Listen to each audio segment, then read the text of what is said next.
히브리서 11장 6절은 믿음이 없이는 하나님을 기쁘시게 하지 못한다라고 말씀합니다. 그러면서 믿음에 대해서 부연 설명하기를 하나님께 나아가는 자는 반드시 그가 계신 것과 또한 그가 자기를 찾는 자들에게 상 주시는 이심을 믿어야 한다라고 언급하고 있습니다.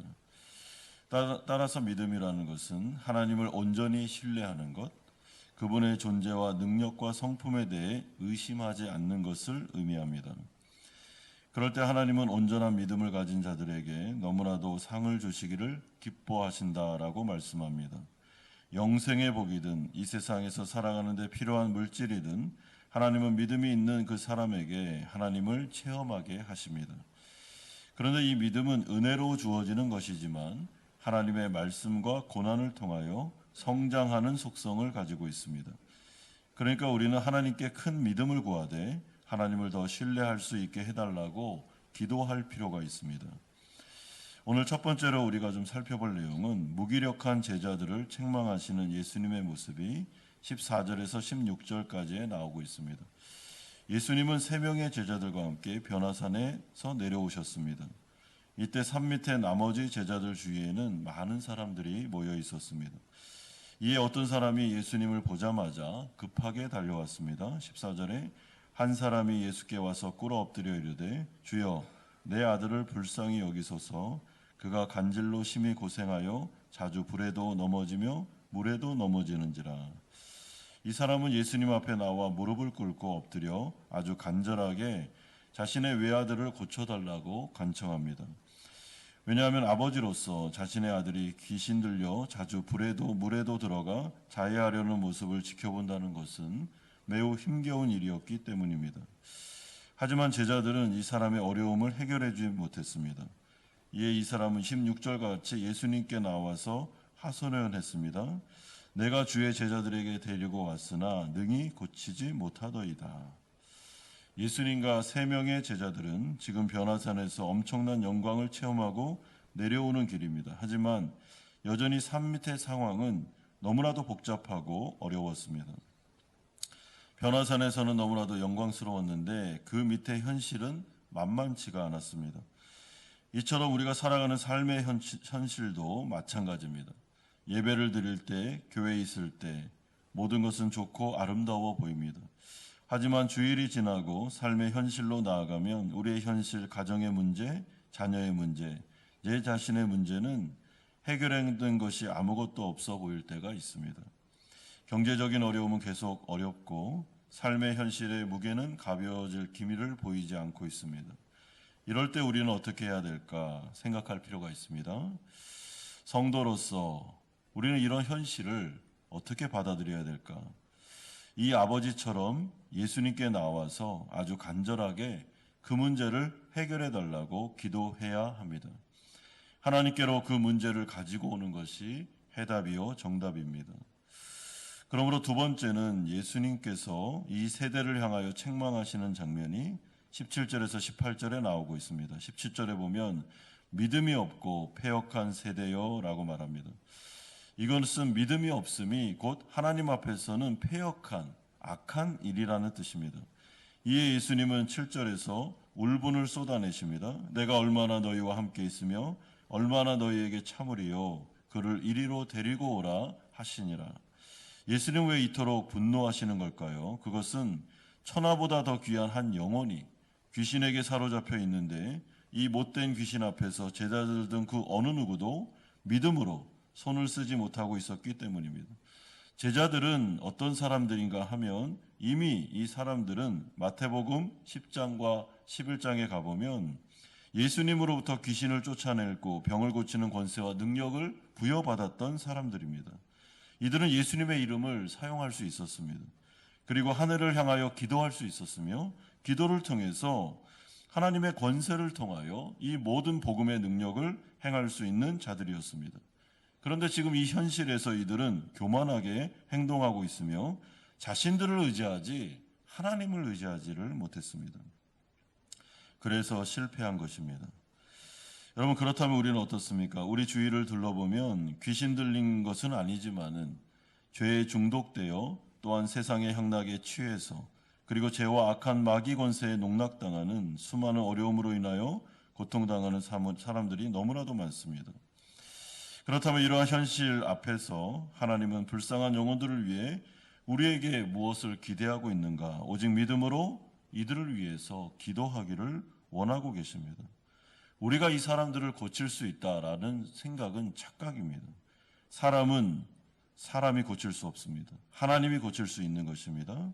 하나님의 능력을 덧입어서 하나님의 마음에 감동을 받은 사람들이 그 영혼들을 향하여 하나님을 향해 기도하기 시작했을 때 능력은 나타날 수 있습니다.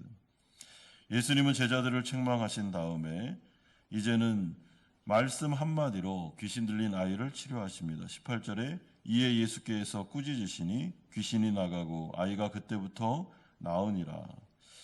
여러분, 주님의 말씀 한마디가 치료의 능력을 발하여 온전한 사람으로 이 아이를 변화시켰습니다. 이것이 바로 제자들과 다른 모습입니다. 제자들은 무기력했지만 예수님은 결코 무력하지 않았습니다. 그는 성부 하나님을 온전히 신뢰함으로 하늘의 능력을 기도로 끌어올 줄 아는 분이셨습니다. 여러분, 물론 하늘의 능력을 주시는 분은 오직 하나님의 주권입니다. 그러나 하나님은 능력을 주실 수 있고 안 주실 수도 있지만은 하나님은 자신의 마음을 가지고 하나님의 뜻에 따라 기도하는 자들의 기도를 들으심으로 감동을 받으시고 그 기도에 역사하시는 분이십니다.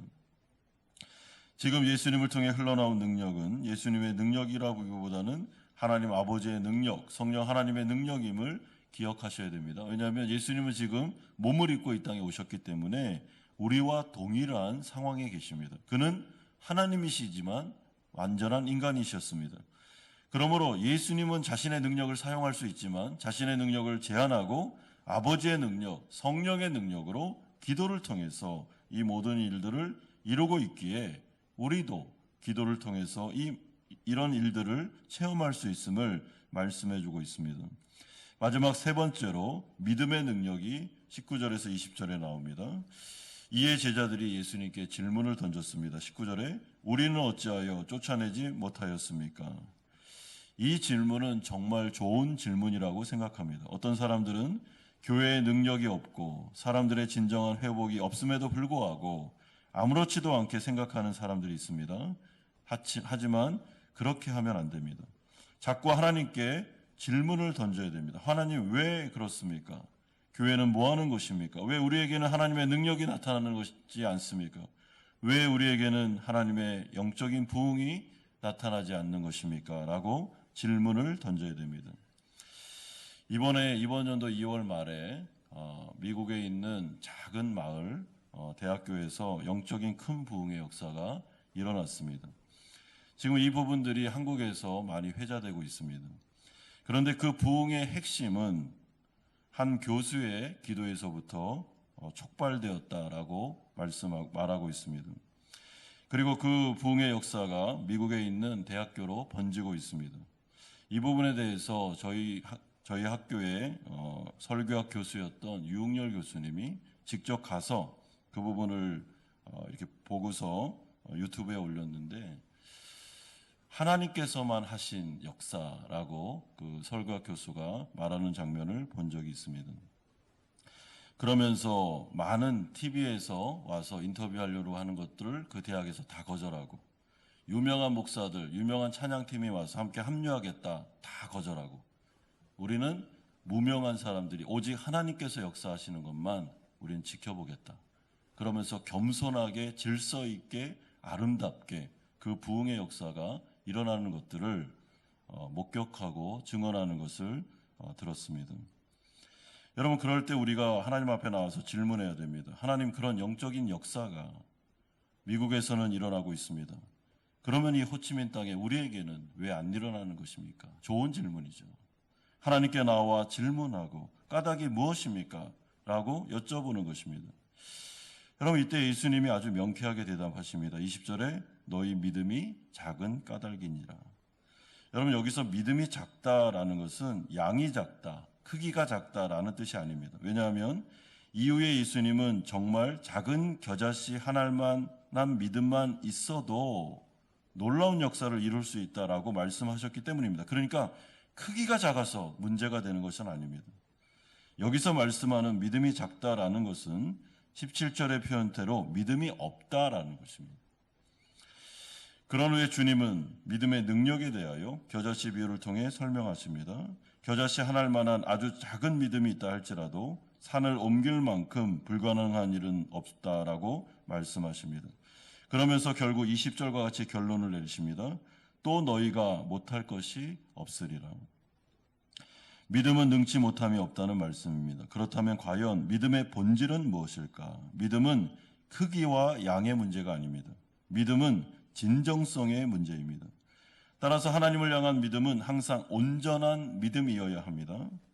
그리고 이 온전한 믿음은 반드시 기도로 연결되어야 합니다. 그래서 예수님은 오늘 본문의 병행구인 마가복음 9장 29절을 통해서 기도 외에 다른 것으로는 이런 종류가 나갈 수 없느니라 라고 말씀합니다. 이처럼 믿음과 기도는 뗄래야 뗄 수 없는 불가분의 관계입니다. 믿음이 있는 사람은 기도하는 사람입니다. 믿음이 있는 사람은 간절히 하나님 앞에 무릎 꿇고 간구하는 사람입니다. 믿음이 있는 사람은 일을 먼저 시작하는 것이 아니라 먼저 기도로 나아가는 사람입니다. 기도라는 것은 하나님을 온전히 믿는 것입니다. 하나님께 의탁하는 것입니다. 하나님을 구하는 것입니다. 그리고 기도를 통해서 하나님은 역사하십니다. 기도하는 자가 필요한 것입니다. 사랑하는 성도 여러분, 우리에게는 왜 부흥이 일어나지 않습니까? 부흥을 위하여 기도하는 자들이 있는지를 잘 살펴보셔야 됩니다. 정말 하나님을 믿고 간절하게 영혼들을 향해서 기도하는 자들이 있는가? 귀신 들린 그 아이를 위해서 간절하게 예수님의 마음을 품고 기도할 수 있는 사람이 있는가라는 것입니다. 이 시대를 바라보면서 조국 대한민국 안에 청년들이 떠나가고 주일학교가 축소되고 코로나를 이기지 못해 코로나 이후에 사람들이 대면 예배를 드리지 않는 이런 상황 속에서 이 현실을 바라보면서 마음 아파하는 자들이 있는가? 정말 하나님 앞에 나와 기도할 수 있는 사람이 있는가? 질문하고 있는 것입니다. 기도하지 않는 이유는 믿음이 없기 때문에 그런 것이죠. 그러므로 오늘 이 말씀을 우리에게 도전하고 있습니다.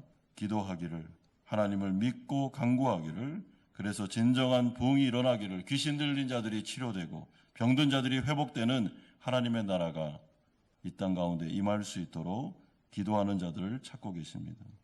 오늘도 하나님 앞에서 이 말씀을 생각하시면서 나에게 온전한 믿음을 주옵소서, 기도하는 자가 되게 하소서. 그래서 이 기도를 통해서 하나님의 나라를 이루게 하소서.